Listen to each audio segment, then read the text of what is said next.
I want to show you exactly what's going on right now. A dive team is out here, and they just got one of the divers back into the water. We want to show you what it looks like on a sidewalk here. You look down right here, real slushy. You can see as I kick with my ugly boot. These people know that there aren't many things that you can bring inside the Siegel Center with you. Now, bags like this one, you want to leave this at home because they're not allowed in. What's expected to be the last day of this session comes down to the old mighty dollar. Now, that man found shot right here on the ground, shot in the chest, and neighbors and detectives want to know what happened.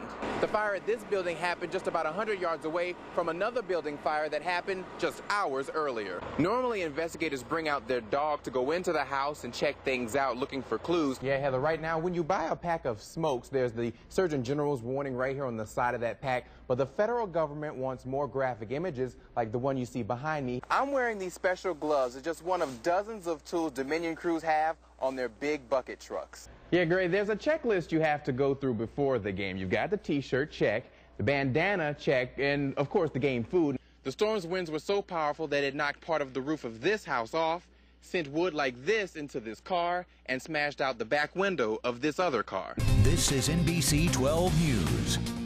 Thanks for watching 12 News at 6. I'm Deon Guillory, and we begin tonight with your forecast. For much of the day, it's been downright dreary, and it looks like we may not be out of the woods just yet. Meteorologist Ross Runners in the First Warning Weather Center keeping an eye on the risk for some severe storms. 2 people have been arrested and charged following the abduction of a 14-year-old Virginia girl, but police say the abduction wasn't all what it seemed. A Richmond family buries their murdered loved one just as U.S. Marshals make an arrest in connection to the robbery and fatal shooting. Today, volunteers will be cleaning up Richmond's Evergreen Cemetery ahead of tomorrow's dedication.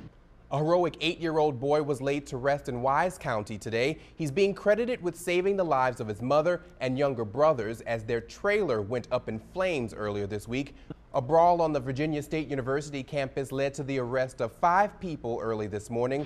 As you can see, this is what's left of the house right now. You can see part of the siding is off, and there's also debris just left on the front porch. When firefighters got here early this morning, all they saw were flames. When crews arrived on the scene, the fire was intense and there was a lot of smoke. Tron Little could feel it in his house next door. The flame was so big, man.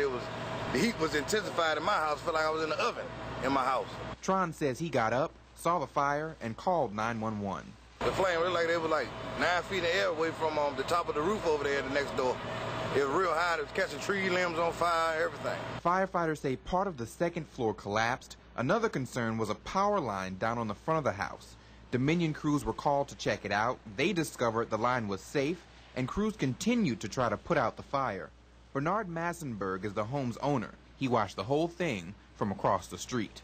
I got a call this morning that the house was burning about 6 o'clock, so I came around in there, and this is what I found. Bernard says he was renovating the house to rent it out. He says he's had some trouble here before, but never anything like this. We've had some vandalism here, and Saturday I discovered that someone had been in there and tried to set the house afire. Normally, investigators bring out their dog to go into the house and check things out, looking for clues, but because this house is so unstable, they decide to go in themselves and take samples back to the lab. It's devastating, you know, because I was looking forward to renovating the house, making it nice. The homeowner says he has insurance, but he's not sure if he's going to rebuild. In South Richmond, I'm Deon Guillory for NBC 12 News.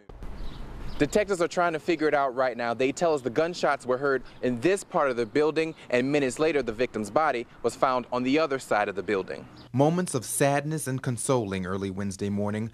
Henrico police say 21-year-old Orlando Isaiah Baylor had been visiting a cousin at the Essex Village Apartments.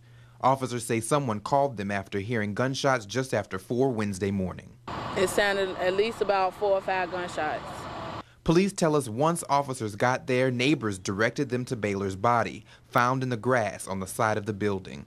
This is an area with a lot of families with small children, and neighbors tell me they are concerned for their family's safety. We talked to 2 neighbors who didn't want to go on camera, one who says she heard the gunshots, the other who found out about the incident in an unwanted way. My 9-year-old baby actually looked out my window and seen this man laying here. A check of online court records shows Orlando Baylor has been in trouble in the past. He's had a couple of assault charges in Henrico County. Those date back to 2010. There's also a monumental damage charge from last year. As police looked for clues in his killing, they blocked off a big area of the apartment complex with crime scene tape. They even looked for bullets in the siding of the apartment complex. Now a family just wants answers. It's tragic enough for kids to live their daily life, so for them to wake up to something like this, it's just ridiculous to me. If you know anything that can help police catch who's responsible for this, you're asked to call Crime Stoppers. That number is 780-1000. In Henrico County, I'm Deon Guillory for NBC 12 News. The biggest concern right now is the building behind me. Students haven't had classes here because it's being renovated. So far, $500,000 has been poured into this renovation project, and the school board is concerned that it may not be ready for the January 9th start date. One by one, these students at Patrick Henry Charter School start their last day before winter break walking the neighborhood, singing Christmas carols. They currently attend classes in Woodland Heights Baptist Church. It's the building used by Patrick Henry ever since it opened in August 2010. Construction crews are hard at work on what will be the school's permanent home, a couple of blocks away. We have so much momentum. We are moving into our permanent location. We're going to be there starting with school January 9th. Kristen Larson is the vice president of the board of directors at Patrick Henry. This has been 3 years in the making. She says kids will start having classes in this building January 9th, but that date is one of several concerns for the Richmond School Board. In this letter sent by Chair Kimberly Bridges, the board is also worried the amount of money the school is raising will not be enough. Larson says there's no need for concern. We raised nearly $1 million in grants and donations. Some of that has gone towards the building. Some of that has gone towards startup equipment because we're a new school. The board is also concerned with the turnover rate of teachers and staff. Larson says the turnover rate is normal for any new school. We're going through normal growing pains that any new school, especially a charter school in Virginia, where it's very challenging, would go through. But we're moving in a positive direction. At this point, the school board doesn't have a backup plan just in case this building's not ready for kids after winter break. The school's charter is due for renewal after next school year. Reporting in South Richmond, I'm Deon Guillory for NBC 12. The accident caused debris like this Asian newspaper and this Chinese food wrapper to blow all across the interstate, and now crews are cleaning it all up. The crash happened just after 3 Wednesday morning on I-85 near the Sycamore Street Bridge. State police tell us the driver of a tractor-trailer ran off the side of the road, ramming the guardrail and the overpass. The impact caused the trailer to cross over into the northbound lane and slam into this box truck. The trailer overturned, and from these pictures you can see it opened up, sending the Chinese food it had been hauling across the interstate. An ambulance took the tractor-trailer driver, 33-year-old Thomas Orr, to Southside Regional Medical Center. He's expected to be okay. The box truck's driver had to be flown to VCU Medical Center. State police tell us he has critical injuries. Once daylight came, crews moved in to try to clean up the mess. They came in with a couple of front-end loaders to scoop it all up. Crews then dumped all of the mess into the back of a truck. It took them several hours to finish. That tractor-trailer driver, 33-year-old Thomas Orr, faces several charges, including reckless driving and failure to wear a seatbelt. In Petersburg, I'm Deon Guillory, NBC 12 News. I mean, we're neighbors. Faye Coleman and Charles Townsend know the true meaning of friendship. After weathering Saturday's storms, they, along with neighbors, are helping each other clean up. Family and friends have come through and bought tarps and just really rallied together. What's described as a tornado was seen in DeWitt and ripped the roof off of Faye's home. Her 16-year-old son was inside as the twister moved through.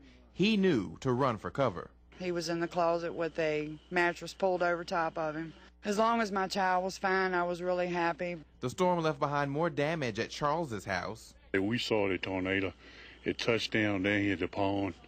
It blew down trees, all the sheds, buildings down here. It tore down.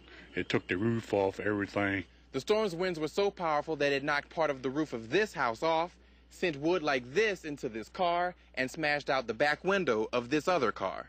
Trees, wood it didn't break off, it just popped them out, right at the ground. And it wasn't just trees. In the Five Forks area near the battlefield, this power pole just snapped, leaving power lines on the ground. A barn's roof blown off. the siding tossed into a tree. With all the damage, everyone back in DeWitt thankful no one here was hurt. One good thing, didn't anybody get hurt. Yeah. So that's a plus. That's a plus. All this stuff can be replaced, Exactly. you know, but, you know, didn't anybody lose a life, thank goodness. Faye and Charles prepared to finish cleaning things up Sunday morning. In Dinwiddie County, I'm Deon Guillory for NBC 12.